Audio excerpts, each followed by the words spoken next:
Bonjour à vous, ici Enzo Sabatini et aujourd'hui je veux vous parler de travail, mais pas n'importe lequel. Je veux vous parler d'un travail que vous aimez. Alors pourquoi ce thème?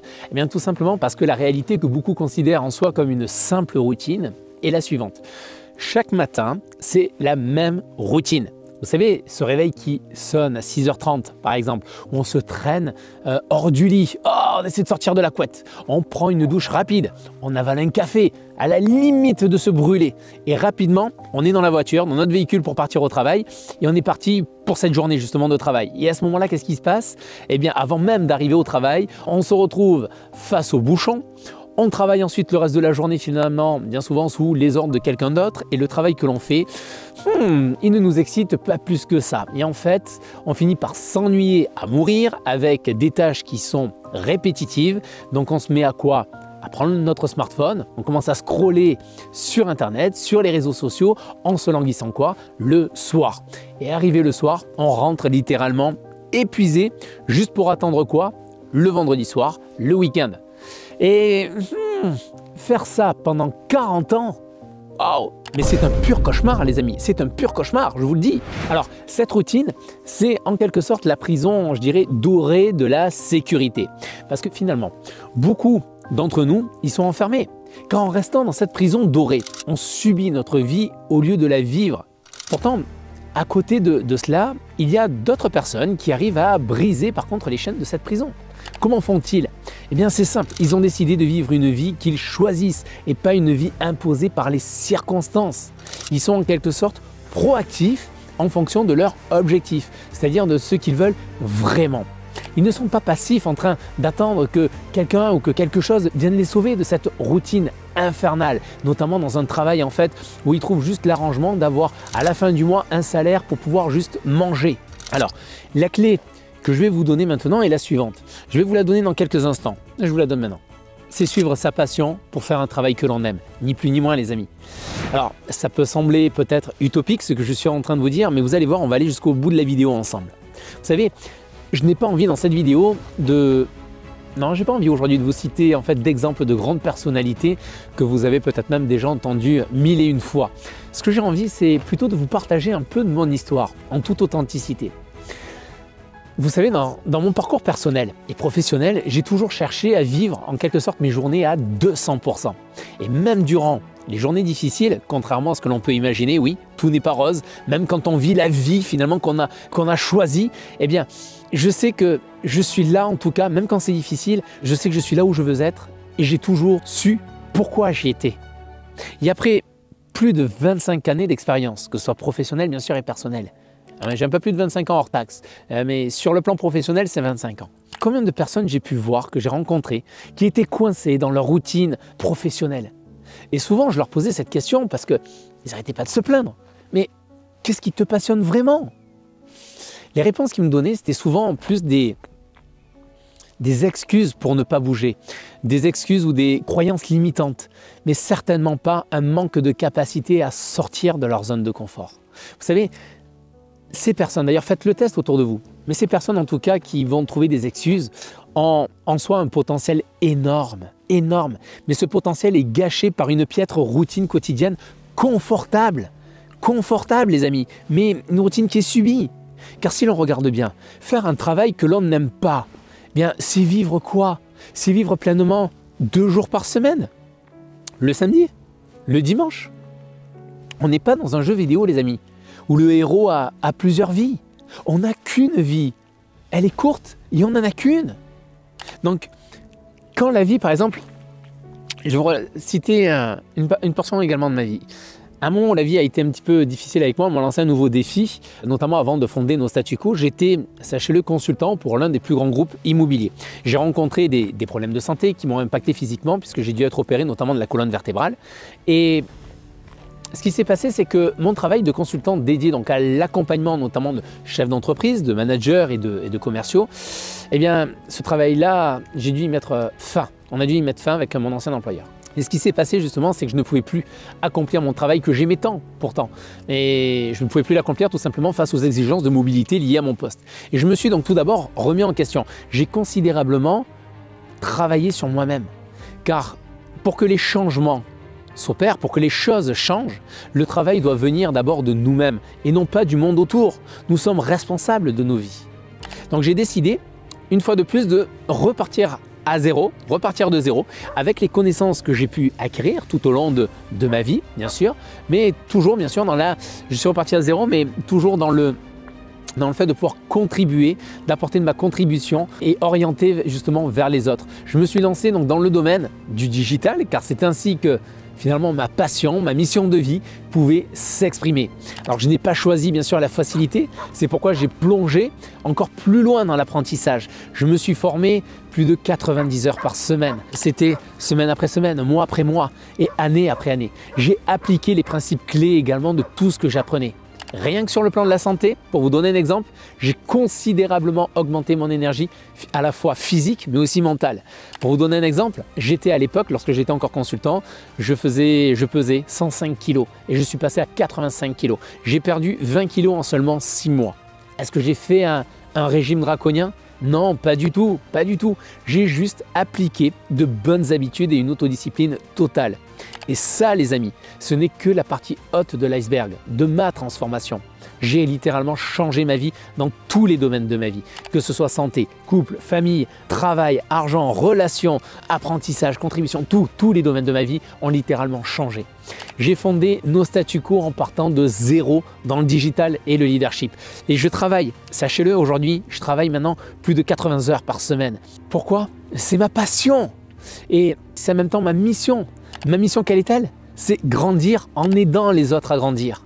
Vous savez, quand on dit comme ça, travailler 80 heures, moi j'ai pas envie, mais essayons de mettre les choses en perspective.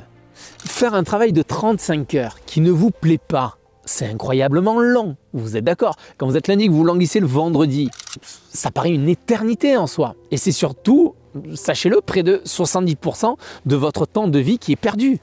Alors que lorsque vous vivez votre vie en accord avec vos valeurs, que vos actions également s'alignent sur le pourquoi vous faites votre job, je vous assure que 80 heures, ça passe très vite. Ça passe excessivement vite. Alors je sais, sortir de sa zone de confort, aller vers l'inconnu, ça peut paraître effrayant en soi, bien sûr, mais rester dans une routine qui vous étouffe, c'est encore pire. Alors comment faire? La question c'est comment faire finalement pour rompre avec le métro boulot dodo et vivre la vie dont vous rêvez. Alors voici mon plan d'action que j'ai envie de vous livrer. C'est un plan d'action que je me suis moi-même mis en place, qui fonctionne, que j'ai pu partager avec d'autres grands leaders, avec des personnes qui voulaient vraiment changer leur vie. Ça fonctionne et c'est ce que je vous livre aujourd'hui, ce que je livre au grand public. Premièrement, ma première stratégie dans ce plan d'action, c'est identifier notamment votre passion.